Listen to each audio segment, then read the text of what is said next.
often the greater the debt that is created. This sets up an inevitable systemic crisis, for the money needed to pay the interest charged on the loans does not exist in the economy outright. Therefore, there will always be more outstanding debt than money in existence. And once the debt grows larger than a person or company can afford, defaults begin, loans slow, and the money supply begins to contract. This particular scenario of debt overpowering and nullifying expansion could be termed financial failure, very simply. And this leads us to the next section. In this section, we will discuss the nature and ramifications of the current worldwide economic collapse, and how it has been compounded by the gross selfishness and social irresponsibility of the government and corporate powers.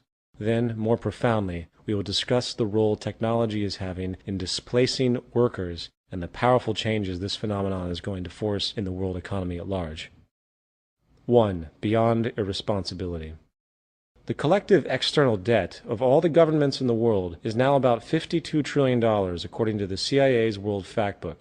Of the roughly 203 countries in the world today, only 4 do not owe others money.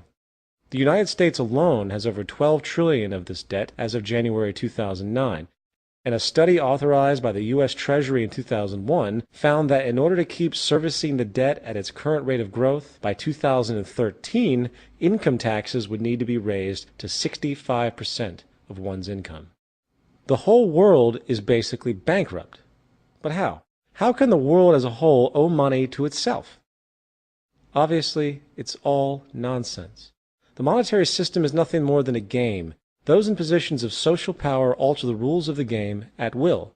The nature of those rules are guided by the same competitive, distorted mentalities that are used to compete in everyday monetary life. Only this time the game is rigged at its root to favor those who actually run the show. For example, if you have $1 million and put it into a CD at 5% interest, you are going to generate $50,000 a year simply for that deposit. You are making money off of money itself. No invention, no contribution to society, no nothing. That being denoted, if you are a lower or middle class person who is limited in funds and must use credit cards and get interest-based loans to buy your home, then you are paying interest to the bank, which the bank is then turning around and using, in theory, to pay the person's return with the 5% CD. What the bank is basically doing is stealing from the working poor to pay the leisurely rich. Simply put, the social stratification we see in the world today is maintained and guaranteed by the monetary system's underlying mechanisms. That reality aside, let's return to the subject of the so-called business cycle. When money is added to the money supply, that money is then typically put to use for some reason. Very often these reasons include starting a business, buying a home, investing in the stock market, etc. This increase in the money supply often translates into so-called economic growth and hence the boom period of the business cycle. Unfortunately, money cannot be added to the economy indefinitely, for the debt and inflation caused by the expansion will eventually overcome the growth benefits. When problems begin to arise after periods of monetary expansion, such as rising debt levels, slowing people's desire to take on new loans, the central bank and government regulators have basically 2 choices. They can either 1. Attempt to continue the expansion by infusing even more money, often by lowering the interest rates, making credit cheaper, or 2. Let the contraction, hence recession, run its course, raise the interest rates, and bring the economy back to some kind of equilibrium. As far as history is concerned, the pattern has been for them to do both, basically with the idea being to ease the recession by increasing liquidity. The reasoning is simple. It is politically unpopular for the ruling class to have unemployed, poor citizens. This can lead to contempt for leadership and instability. Therefore, there is always the game of placating the public with false security in order to avoid the truth coming out about the inherent dysfunctionality of the monetary system itself. The result of this easing of the contraction simply delays the inevitable, and since the U.S. government has eased virtually every contraction period since the Great Depression by infusing more money into the system, a doomsday scenario likely awaits. The big contraction, and it might be happening right now. As noted earlier, money cannot be added into the economy indefinitely, for the debt and inflation caused by the expansion will eventually overcome the growth benefits. This is what is now happening on a massive scale, and no intervention to ease this crisis is likely to work. Why? mainly because the debt levels are way too high. The total debt of the U.S. government plus its citizens' private debt was about $53 trillion in 2007. This is simply an absurd amount of debt. The total U.S. money supply, M3, was only about $12 trillion in 2007, while the annual GDP of the U.S. was only about $14 trillion. Unfortunately, there is very little the U.S. government can do to stop this large contraction if they adhere to the tenets of the monetary system. Even with the insertion of tens of trillions of dollars, it cannot compensate for the imbalance. Plus, if they did this type of liquidity injection, the result would simply exaggerate the stagflation we are now seeing, where inflation and economic stagnation occur simultaneously.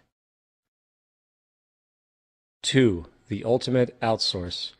Now, in response to these issues, very often people suggest monetary reform as the solution. These suggestions often include going back to the gold standard, outlawing interest, shutting down the Federal Reserve, giving the power of printing money back to the government, etc.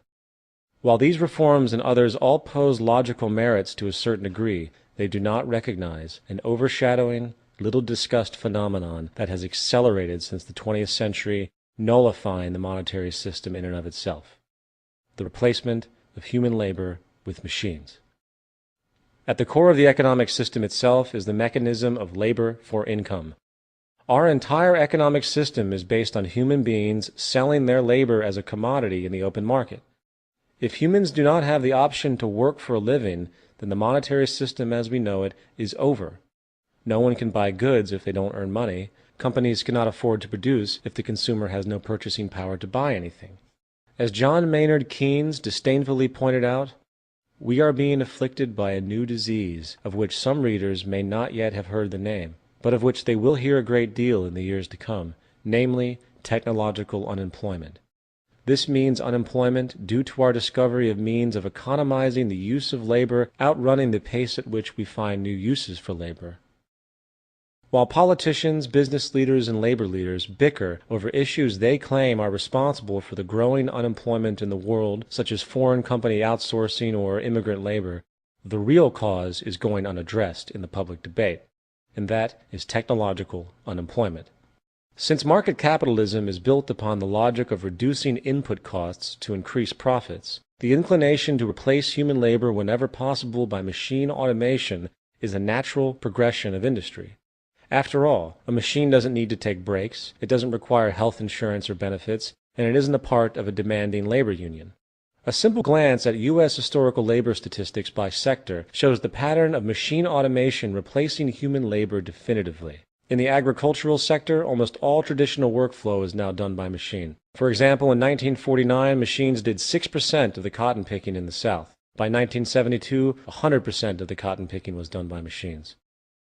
In 1860, 60% of America worked in agriculture, while today it is less than 3%. When automation hit the U.S. manufacturing sector in the 1950s, 1.6 million blue-collar jobs were lost in 9 years. In 1950, 33% of all U.S. workers worked in manufacturing, while by 2002 there was only 10%. The U.S. steel industry from 1982 to 2002 increased production from 77 million tons to 120 million tons, while the steel workers employed went from 289,000 to only 74,000. In 2003, a study was done of the world's largest 20 economies, ranging from the period of 1995 to 2002, finding that 31 million manufacturing jobs were lost, while production actually rose by 30%. This pattern of increasing productivity and profit, coupled with decreasing employment, is a new and powerful phenomenon, with no changes in sight. So, this might beg the question, where have all those jobs gone? The service sector. From 1950 to 2002, the percentage of Americans employed in the service industries went from 59% to 82%. For the last 50 years, the service sector has been absorbing the job losses from agriculture and manufacturing. Unfortunately, this pattern is slowing fast as computerized automation takes hold there as well. From 1983 to 1993, banks cut 37% of their human tellers, and by the year 2000, 90% of all bank customers used teller machines, or ATMs. Business phone operators have almost all been replaced by computerized voice answering systems. Post office